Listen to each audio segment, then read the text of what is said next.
Yan, mapagpalang umaga po sa lahat. Dito tayo ngayon sa kahabaan ng Quirino Avenue southbound. Ito po yung Plaza Azul sa ating gawing kaliwa, Pandacan, Manila. So mag-update po tayo ngayong umagang ito dito po sa Skyway Stage 3 off-ramp patungong Top Ross Boulevard at yung on-ramp to south along Osmeña. So araw po ngayon ng Sabado, ikalabinanim na po ng Agosto taong 2025, ika-6 at kalahati na po ng umaga. So huwag na po natin patagalin ito mga kasikap. Let's go! Sinimulan ko to, walang naniniwala sa paligid ko. Ano? Ayan, shoutout po sa mga kasikap natin na patungo na rin sa kanilang mga pinagtatrabahuan. Ayan, ingat-ingat po tayo. Magandang umaga po sa inyong lahat. Mga kasikap natin dyan sa abroad, mga OFW, immigrants. Ayan, magandang umaga po. Buti na lang hindi ka matraffic ngayon. Ito yung sa kaliwa natin yung on-ramp, mga pagtutungo na Palamba, Alabang, Mahiya.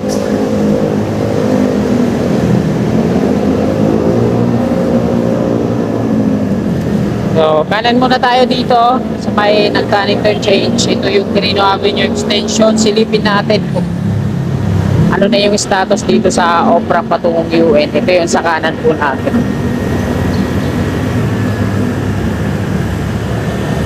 Tingnan lang natin dito sa dulo. So, ito yung viaduct yan patungo dito sa intersection.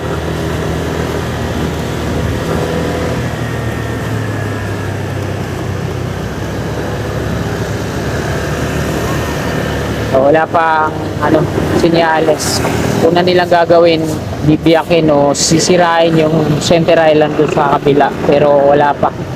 Balik tayo dito sa Quirino Avenue southbound. Okay na yung viaduct niya dito. May mga street lamp pole na rin. Kaso, meron na yung iba, mga LED na ilaw. So, yun na nga lang yung problema.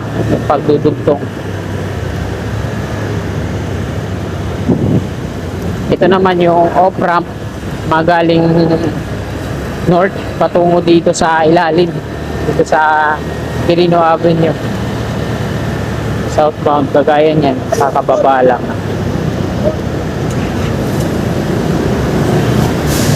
Ako po, dito matraffic. Sana hindi dun sa Osmeña.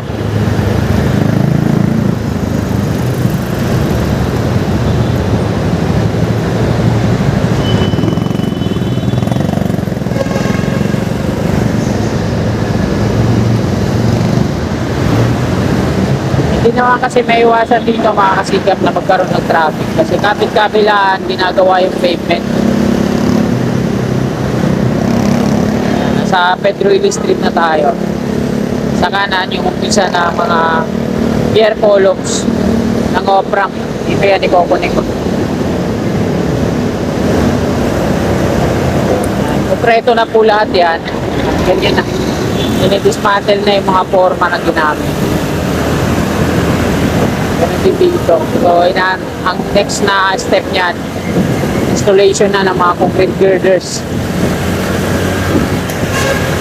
Baliwalo yung mga pier columns na to hanggang dito sa Nicoconnect. Ito yung viaduct ng off-ramp. So, sa ilalim, dalawa yung off-ramp dyan, pinanggagalingan. Sa galing norte na, tapos galing south yung off-ramp dito sa baba. Dito sa kaliwa natin, sa taas, ay naman yung on-ramp. So dalawa na rin yung niyan. Isang panorte at isang patungong south yung on-ramp. Entry niya doon sa unahan, sa Baitol. So dito na tayo mag-U-turn. Ganda na dito, asphaltado na,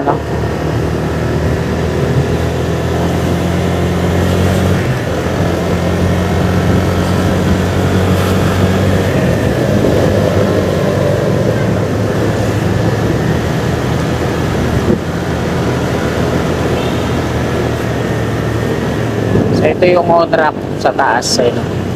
Diretso, panorte. At itong pakanan, patungo dito sa Osmeña. So ito yung unang pier columns nyo.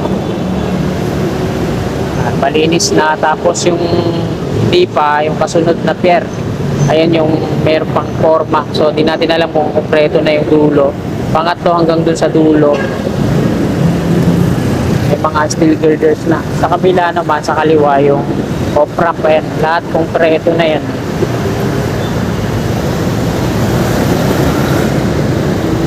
So ito na lang yung bukod tangi na natitira na di pa nagagawa yung pierhead. Wala dito, hanggang dito sa may tulay, ayan, may mga steel girders na po yan.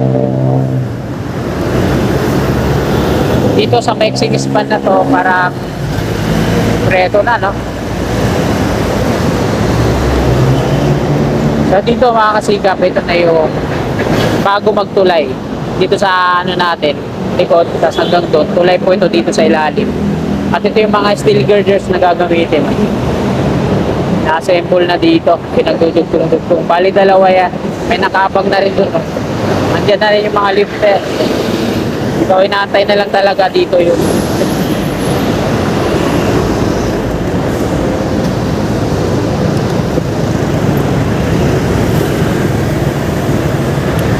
ito, may mga pandugtong. Wala naman dito sa tulay hanggang dun sa dulo. At in-installan na ng catwalk. Ito may mga catwalk na. Kasi ito yung pinakadulo, konkreto na po yan. Pero wala pa siyang parapet wall, no? Hanggang dito lang yun.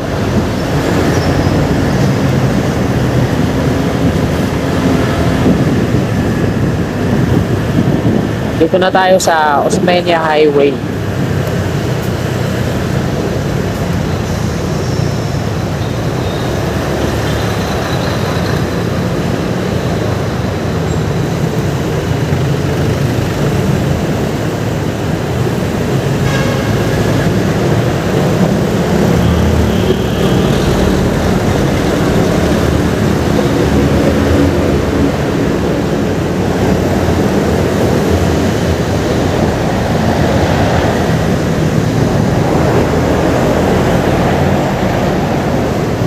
San Andres Street. Dito tayo mag-end kung saan yung dulo nitong pag-asphalto. Hanggang saan na yung habot.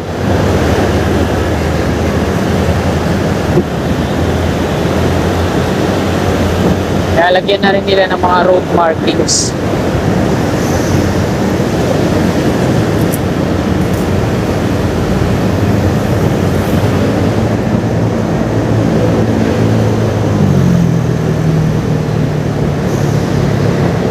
Hanggang dyan pa lang. So ito, di natin alam kung papatukan pa to kasi tingnan nyo naman yung pagka-asphalto niya, manipis tsaka rough road.